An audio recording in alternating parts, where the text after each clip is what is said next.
Imagine you're learning a new piece. Maybe a Beethoven prelude, maybe a pop riff, maybe a tricky rhythm. Now imagine your teacher listens to you play and says only this: "That was wrong." Yeah, no explanation. No explanation of what's right. Sounds like no guidance on how to fix it. No sense of what you did well. You walk away confused, frustrated, and probably convinced you're failing, even if you weren't. This experience isn't just musical, it's educational. I felt like this with my last assessment in this university. Uh, the lecturer talked about how I needed to improve my essay but did not mention or highlight the good parts that I already done. So when I did my revision, I also removed the parts that should have still been there. Yes, education class, disability and inclusion. And by the way, the title of this is Through the Lens of the Teacher: Why Praise Matters. I'm taking credit from Edwards 2020. I hope that's okay. I'm trying to prove my point here. This is exactly what Black and Wiliam argue against their 2018 article on classroom assessment. So I must warn you that this presentation discusses themes related to suicide, self-harm, and distressing experiences. These topics may be triggering or emotionally challenging for some viewers. Please engage with the material at your own pace and take breaks if needed. Support from peers, counselors, tutors, or well-being services, or crisis supporters, they're all encouraged if any parts of this content affects you. Students can't improve if they don't know what good looks like, can't judge their own work, or don't know how to fix it. So here's the core problem. Students often fail to improve because they don't know what good looks like, they can't judge their own work, they don't know how to fix mistakes. This aligns with Black and Williams' view that assessment must guide learning, not just measure it. Teachers' feedback passes through the lens of the teacher, yes, that, where amplifiers strengthen positive feedback and filters weaken or block it. What amplifiers do is include confidence and clear criteria, where filters like stress, workload, personal bias can cause praise to disappear. When praise gets filtered out, students lose their guidance that need to grow. It also takes them away from their supportive environments. So according to statistics, 20% of students did not engage with feedback at all. 47 engaged but did not improve, 47%.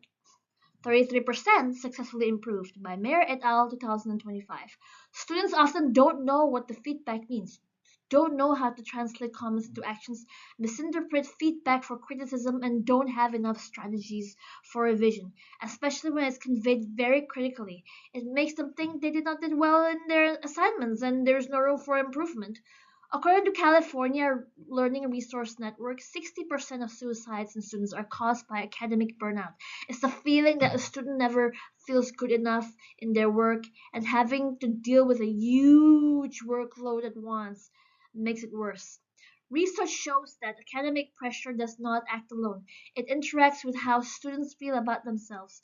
When students experience constant pressure without positive reinforcement, affirmation, or a sense of competence, their stress becomes more dangerous. Compliments trigger positive psychological and physiological responses in the body, including the release of dopamine and oxytocin, which are the feel good hormones in the body. Here's my experience as a teacher. I taught at Wild Heart from 2018 to 2021. Here are my students and my boss Phil, the one with the blue jacket. His name is Phil. I taught guitar, singing, and songwriting to adult students who identify as having mental health challenges, neurodivergence, cerebral palsy, or similar conditions. Every Wednesday, I begin my sessions by checking in on how they're feeling. How are you doing? What's going on in your mind? Often they were dealing with personal challenges like breakups or family issues. I encouraged them to take notes on these feelings, and then I asked them to use those feelings to structure some songs slowly. My teaching was very much about formative assessment. We focus on growth and ongoing feedback. The summative assessment came later when we'd hold a performance every 6 months or so to see how everyone had become so far. You know what I mean? So we'd have a concert and people will perform their pieces. In my teaching practice, I found that learning only progresses when I stop assuming what students understand and instead elicit evidence of what they're thinking, which aligns directly with Black and Williams' 2018 argument that teachers must not rely on summaries or assumptions of shared understanding. My background as a musician shapes this approach. Musicians improve through constant feedback loops, clear models of what good sounds like, and opportunities to refine their performance in real time. I bring the same iterative, responsive mindset into disability education, where students need accessible models, scaffolded guidance, and space to judge and improve their own work. This is my favorite quote in the Black and William book that I read over and over again. Rather than the teacher presenting a summary of previous learning and assuming that this level of understanding is shared, the teacher elicits evidence from this class. So students must judge their own work eventually. Black and William emphasize dialogue, peer assessment, self-assessment, internalizing criteria. Before I play this video, I want to share a quick example from my own music training when I was studying bachelor's degree in songwriting and music production. I once got a C minus on a songwriting assignment because my teacher said my lyrics weren't powerful enough. But I wasn't given criteria. I wasn't shown what powerful meant, and I had no way to judge my own work. So Black and William did talk about dialogue, peer assessments, and internalizing criteria, and hopefully you like this part. This is my song that I played. I'm sorry, I'm a real bad girl. When you first met me, you thought I was a pearl. I'm begging you to take me back. I'm falling apart from what I lack. Yes, that's the first example. Very sad. This is the second one. Oh, honey, I'm a real bad girl. When you first met me, you thought I was a pearl.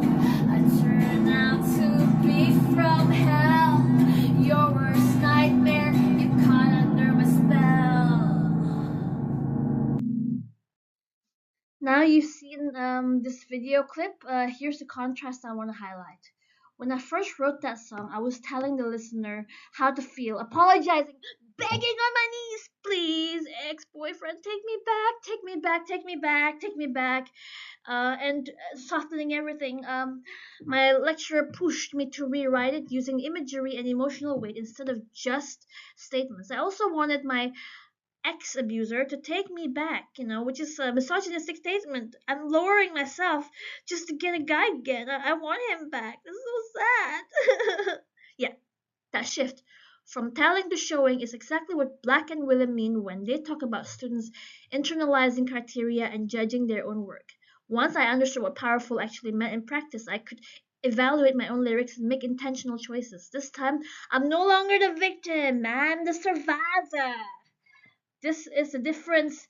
Um, it transforms confusion into direction and helps students see their work through the stronger, more critical lens. So that last one got me an A.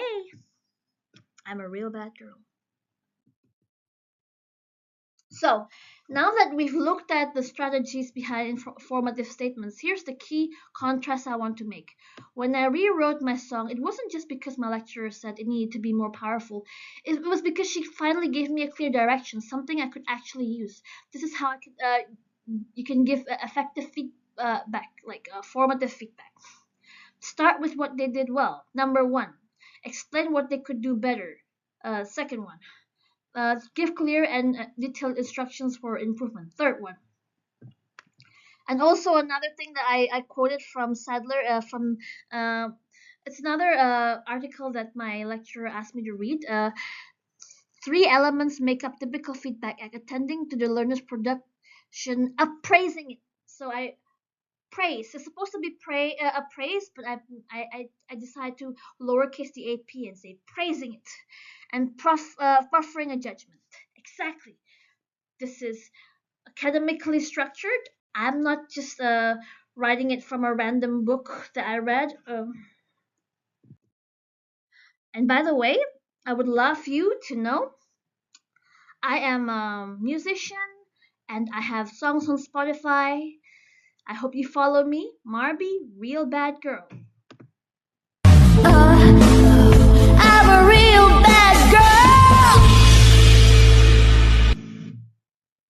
Done. Bye bye.